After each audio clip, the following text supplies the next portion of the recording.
I'm Serena, and I'm back with some more first-time gardener advice. I've been starting my seedlings and I've been talking about them a bunch online, and I've had a bunch of aspiring first-time gardeners ask me when they should start their seedlings, what they should do. Should they be also starting their seeds right now as well?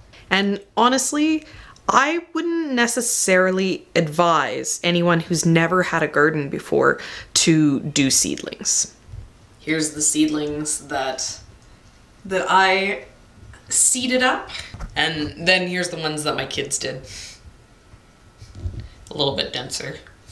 Obviously, everyone is different, and so this whole series of first-time gardener advice that I'm making is definitely just kind of opinion. There's no law to it, but I really struggle with seedlings. I find them actually really difficult. They're very unforgiving.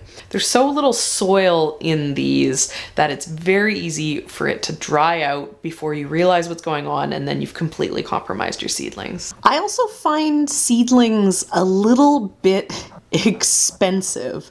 Obviously, economy of scale, it makes sense for me, but I mean, just the seedlings in themselves, it's, you know, there's the cost of the seed, the cost of the tray. This single tray here cost me, buying 100 of them at a time, $5. You know, then there's the bag of soil that I got, spend $10 for the soil, and then the cost of the seeds, especially if you're not going to be using all the seeds because you just want one or two of something.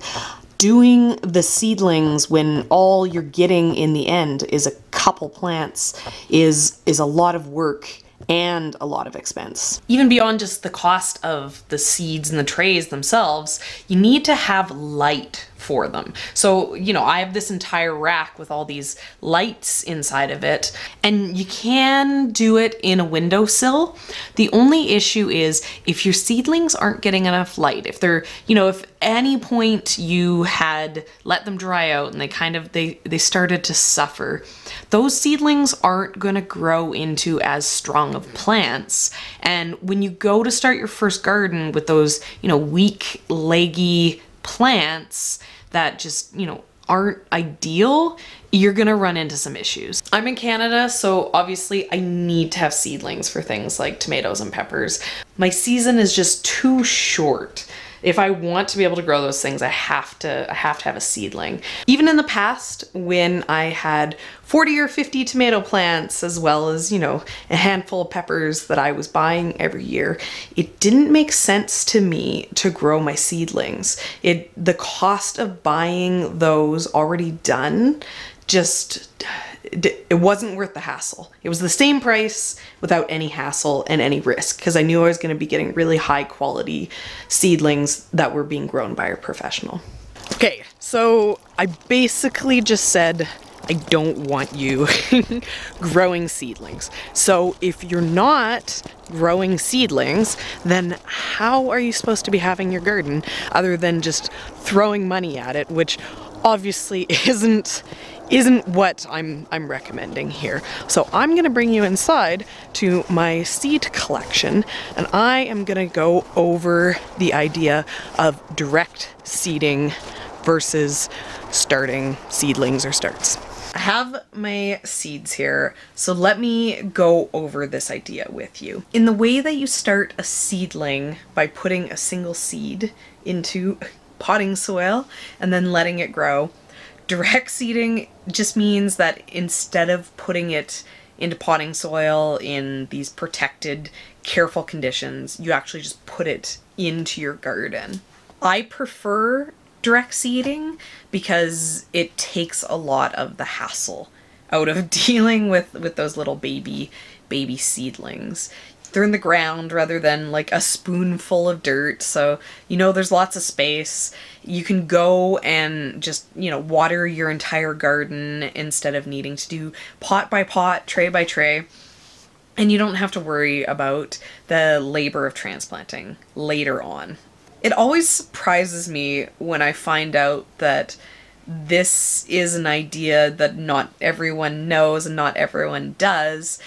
And I mean, in a way, it, you know, feels like a miracle that you like put a seed in the ground and water it and it like turns into food. So fair enough. It seems too good to be true, but it really is that simple. And I think that sometimes with doing the seedlings, it's overthinking what is a really simple thing of growing food. There's reasons, obviously, to do the seedlings. There's complications that can happen with direct seeding. And this year, I'm going to be doing more seedlings than I've ever done before because it's going to allow me with the farm to be able to quickly rotate things and also to get things started way earlier than I normally would.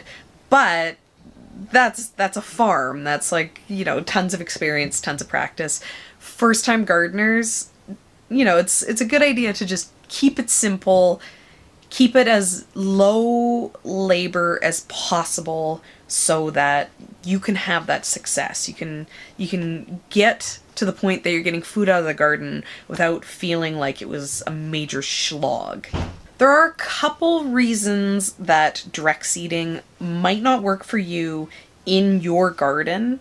One of those is if your garden's super wet, then direct seeding might not work because you'll put your seeds into the ground and then rather than having them grow into plants, they'll just rot and die. That's an easy issue to overcome because all you do is you just hold off on when you plant. You wait until, you know, you're far enough into the season that your ground has dried out. It doesn't really matter if you're not experiencing frosts anymore, but all of your garden is just a mud puddle. You want to wait. Even with the seedlings, you'll put seedlings into that and they'll just rot too. The second issue that you'll run into with direct seeding, which I personally have run into too, like, you know, I'm dry here, so I don't have the mud puddle, but the second one is pests. When the seedlings are really small, there's like something can come along and attack it and it's dead. It's gone. Whereas with a seedling, you know, it's got a little bit of oomph to it. You know, it's the idea of you don't drop the baby, but you don't feel as bad when your 6-year-old goes for a little bit of a tumble. They're big enough that it's not going to kill them. Obviously, everyone has different pests. Even within the same growing area, the same city, you can have completely different pests that you have to deal with. So I can't really give you any advice on stuff that will, you know, get over any sort of pest issues that you have. But my basic approach to when you direct seed something, if it doesn't work, is to just do it again.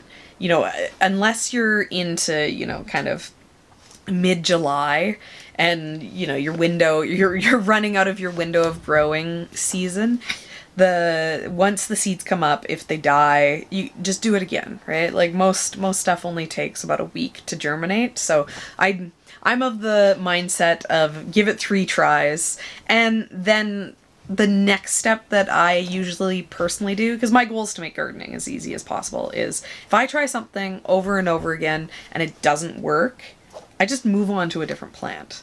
There's nothing that I want out of my garden so badly that I'm going to, you know, fight tooth and nail. Let's get into these seeds. Honestly, most of the seeds that I have here can be direct seeded, and I do direct seed them. That's how I grow them.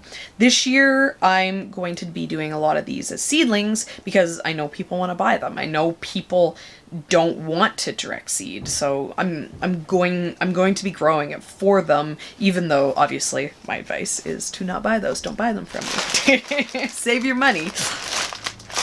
This bag has beans and peas. Those are super easy, super excellent direct seeding options. The seeds are super big, so they're super easy to handle for first-time gardeners.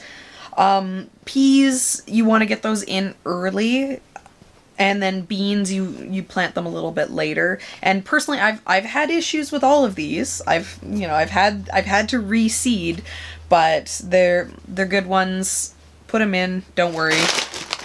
Here's my tomatoes. These don't direct seed. These just go by. If you want your 4, you know, as I said in the last video, get some cherry tomatoes, but I don't think it's worth starting up some. Just go buy, you know, a 4-pack of cherry tomatoes. It'll be a couple bucks and it'll be worth the effort saved. This is a bag of greens. So I have my kales, my Swiss chard, things like that in this bag. This, yet again, all great stuff to direct seed. This has some beets and some more specialty root crops. Direct seed them. Here's my bag of Asian greens. Direct seed. Basically, I'm going to pull all this out and just say direct seeded. It's that simple. Lettuce, definitely direct seed. Like, lettuce is a pain in the butt. Direct seed it. Here's eggplants. Those, you know, for me, I can't direct seed them. I do them as starts. Here's something I don't normally bother growing. This has my cauliflower, my broccoli, cabbages. In the past, I've just not bothered. I have too many pest issues with it. I'm going to try it again this year, but mainly I bought these for seedlings, and this is one that for me personally I would grow from a seedling. I wouldn't direct seed this. You can, but I kind of run into Canadian problems where my season is too short, and then I also have the issue of I go from, you know, it being risk of freezing at night all the way to, you know, crazy hot days, and it just doesn't pair well with these type of brassica stuff. So, you know, this is the type of thing that you could try direct seeding, but you could buy seedlings too. Here is my squashes. These I always direct seed.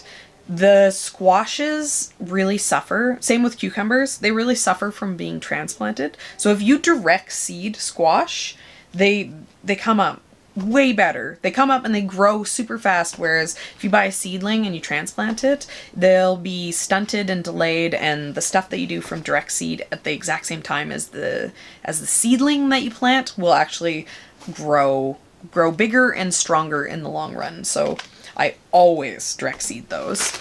Yeah, and then exactly what I was talking about. Here's my cucumbers and my pumpkin squash type stuff. So same deal. So hopefully I've convinced you that you want to grow things from direct seed, because now I'm going to tell you the complicated bit. So when you grow things direct seed, it means that at the same time that your seeds are growing, there's also going to be weeds growing in your garden. So the one learning curve that you need to do for direct seeding is you need to learn what your seeds look like. Honestly, that's probably one of the most important reasons why people traditionally grow in rows. When you're growing in a row, then you have this, you know, abnormal line of seedlings popping up, and you'll be able to spot them right away. You'll know what's what and what isn't. We are so lucky as a generation to have Google image search to help us in our gardens. What you need to do is when your seeds start to pop out of the ground, you do a quick image search on what they look like as a seedling. Maybe, you know, throw in first true leaves as another search result to try to get the smallest sized seedling images you can. And then you go out to your garden and you thin out anything that doesn't look like that. The other little bit of a learning curve about direct seeding is learning to put the correct amount of seed into the ground. Obviously, when you're doing the seedlings, one seed per one square, not as obvious when you're just doing a row. Most seed packs and seed planting info will give you your spacing, and that means how far apart you want the seeds. But there's lots of seeds that actually are going to have multiple coming up in the cluster, like beets and Swiss chard. One single seed actually is a cluster of multiple seeds. And then there's some stuff that's just so small that it's really hard to handle, so they fall out of your fingers and you get too many in the ground.